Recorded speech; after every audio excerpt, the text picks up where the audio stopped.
Good day everyone, Complaining Gamer here. Welcome to the lore of Cyberpunk 2020, the source material for CD Projekt Red's upcoming game Cyberpunk 2077. Today we're going to take a look at Trauma Team International.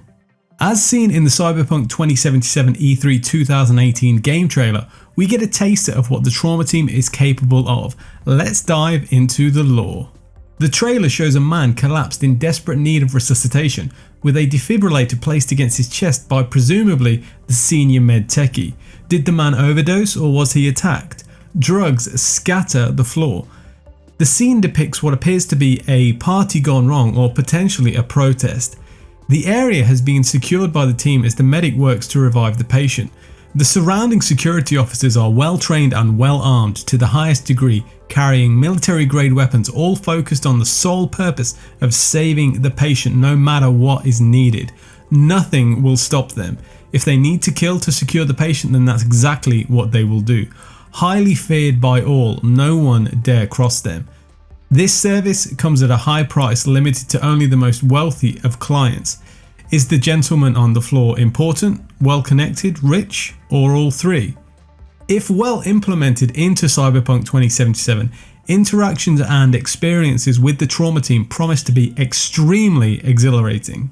Trauma Team International, Ambulance and Paramedical Services, Headquarters Los Angeles, Regional Offices worldwide in all major cities, Name and location of major shareholder, Carrie LaCannon of San Antonio, Texas, holding 33.3% of total shares.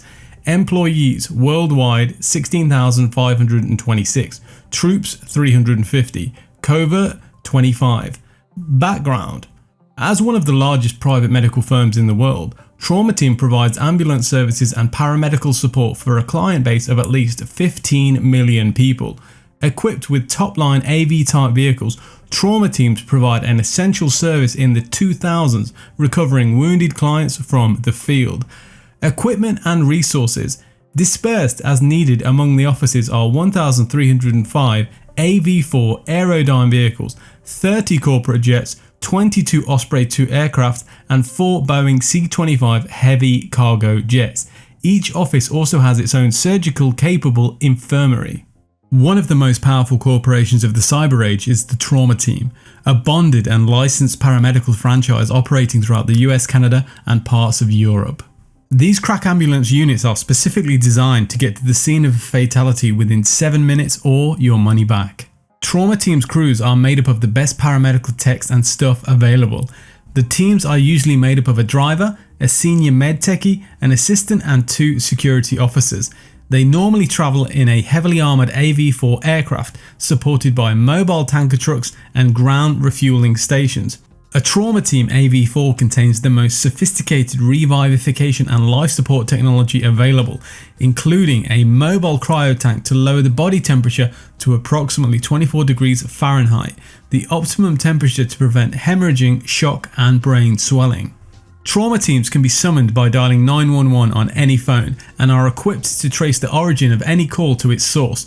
You're billed from the moment you call until delivery to the hospital. You may also opt to carry a dead man transmitter, which will activate and automatically signal the Trauma Team the moment your brainwave patterns falls into a coma state. The most common transmitter is in the form of a plastic credit card, which is activated by bending the card in half and has a range of 20 miles. Trauma cards can be transferred between members of a group as long as the card's owner is present to sign the charges off when the team arrives. There are usually a dozen or more Trauma Teams on call at any time in a major city. Immediately after receiving an alert, the nearest Trauma Team unit goes airborne, their sophisticated tracking equipment homing in on the last known location of the patient. The pilot, who is skilled enough to set his 6-ton AV-4 on top of a parked car if need be, drops in as close as possible. If the firefight is still going on, the security team secures the area using their AV's twin autocannon or their own portable weapons. The medtechs load the patient on board, shunting his life support to the onboard heart-lung machines, plugging him into onboard biomonitors and chilling his body down in the refrigerated tank for stabilization. Rapid surgery is performed on the spot for the most critical wounds, whilst the med specialist uses a combination of electroshock drugs and manual resuscitation to get the patient online again. The pilot slams down the throttles and the AV-4 rockets skywards on a pillar of exhaust, headed for the nearest emergency room. The entire process may have taken all of 4 minutes from start to finish. As a privately owned concern, trauma teams are not under any obligation to transport a casualty to a hospital, although they are responsible for reviving and stabilizing critically wounded patients. Trauma team costs are exceedingly steep, $100 per minute. The best method of offsetting their exorbitant costs is to either carry trauma team services as part of a corporate group insurance policy, or to establish an account with TT International, paying a premium of $500 in advance each month for continued service. The trauma team can be called upon as an extraction unit when required. It is highly recommended that you do not lie to them, do not play with them, and definitely never cross them. If you do, they'll hunt you down until you become dust in the wind. Trauma team vehicles are highly equipped with both medication and weaponry. You can learn more from the links in the description below, which go into staggering detail, even down to amounts of liquid in a medicine bottle. In the event of aggressive patients, trauma teams will defend themselves to subdue the patient to then treat them. Trauma teams will not fight each other over patient conflicts. Within the trauma team, you may find individuals with a certain amount of morality if their patient dies, offering refunds. The trauma team do have a competitor called REO or Meatwagon. REO is cheaper than the trauma team and is the preference of some gangs. Firefights between the two groups are not uncommon if they cross paths. The trauma team's vehicle, the AV-4A, packs a tremendous amount of life-saving equipment into an amazingly small volume. Each crew member has an assigned position, and during transport is seated in a McDonnell Douglas ACES 3 Advanced Concept Ejection Seat, rocket-powered, acceleration-damped ejection seat equipped with a vectored thrust pitch control system and a 5-point harness. It is capable of 0-0 performance and is cleared for use up to a height of 15,000 meters and a speed of 1,100 kilometers per hour, which far exceeds the operational envelope of the AV-4A. The second time we see the trauma team, we get an insight into how ruthless they can be during extraction, when they catch a gang unaware and without a word immediately start shooting. Let me take you through a typical day for these guys. 6:30 early call. Responded to warehouse district. Patient victim of booster skirmish. Open chest trauma to liver, pancreas. 2 collapsed lungs. Blood pH 4 over norm. Patient flatlined. Unable to revive. Removed model K100 cyber arm with combat options for compensation.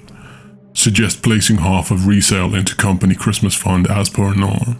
9:47. Broken card alert at Harikiri Sushi restaurant. Court patient found choking on piece of squid. Administered swift slap to back and dislodged foreign object. Read patient list of response charges. Patient became hostile and threatened lawsuit. Added surcharges. Patient pulled firearm, forcing solo to fire in self-defense. Patient revived and brought to med center. Suggest cancelling account after payment of bills. 11:23. Solo down on grounds of Raven Microsib Inc. Corp security became hostile and refused to allow extraction procedures of patient, claiming first rights due to Corporate Espionage Act of 2009. No one in team had ever heard of the act, and in accordance with standard procedure, we continued with extraction. Raven Inc.'s lawyers should be in contact concerning deaths of 6 security personnel who were in the path of AV-4 upon departure. Patient revived and charged extra for ammo costs and company lawyers' fees. 2:15. Firefight in inner city. 2 broken cards. Upon arrival, discovered a team from REO Meatwagon Inc. in process of loading carded patients onto their unit. Following company policy on meat jumping, we warned them off over loudspeaker. REO team opened up with small arms fire. Team RN Chesley Whitestone took the initiative and released napalm canisters. Resulting explosion cost lives of both the patients and the REO team. However, Nurse Whitestone's quick thinking saved companies and teams' reputations. Suggested we sue REO Meatwagon for costs of patient accounts and munitions expenses. 3:55. Broken card call at Grand Illusion Dance Hall and Bar. Subject patient 1 Rockaboy. Kerry, Eurodyne. Patient was in good health but was under assault of young female fans. Dispensed tear gas and waded into the fold. The grateful Mr. Eurodyne billed the cost of extraction and a new set of clothes to his studio's accounts and gave us a healthy tip. Since the teeny boppers seemed to enjoy the free-spirited chaos, I doubt the company need worry about lawsuits from irate parents. 4:30. Team members attacked in bar during rest break between calls. Shotgun-wielding boosters attempted robbery. Criminal was dispatched by team security leader Jazz Tobias. Criminal flatlined from small arms fire and set off Cybernet lifeline response. Unable to revive. Suggest forfeiture of advance fees on account along with all personnel effects. Due to amount of cyberware on patient, it is possible that she was in first stages of cyberpsychosis. 5:40. Net call to alley behind Night City chapter of Elks Lodge. Patient identified as DMS vid actress Samantha Horn. Apparent overdose on mixture of Dorf and Slam. Patient revived. Dispatcher instructions followed to return patient to DMS studios. Team ambushed while on approach vector to DMS pad by 3 AV4s bearing REO. Meat wagon markings, took evasive action. Main stabilizers hold during fire exchange. DMS anti-air defenses opened up at range of 300 yards scattering REO vehicles, one of which crashed over the financial district during retreat. Patient delivered after payment of hazardous duty fees and the promise of a night on the town with the chief surgeon. Have taken the liberty of placing all lifelong teams on Class 1 alert. Counter all REO personnel and vehicles with extreme prejudice.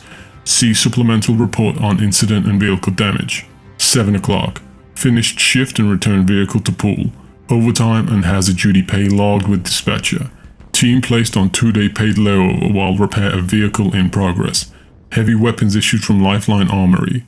Fixes contacted to deal with REO personnel. Team will remain together until incident blows over. For emergencies, contact team via net passcode stitch in time. End of report. End of report. There you have it, an introduction to the trauma team. Share your thoughts in the comments section below. If you'd like to dive deeper into the lore of Cyberpunk, then I'll also provide links to the book. If you disliked the video, give it a thumbs down, but if you enjoyed it, thumbs up, and if you'd like to see more content from me, subscribe.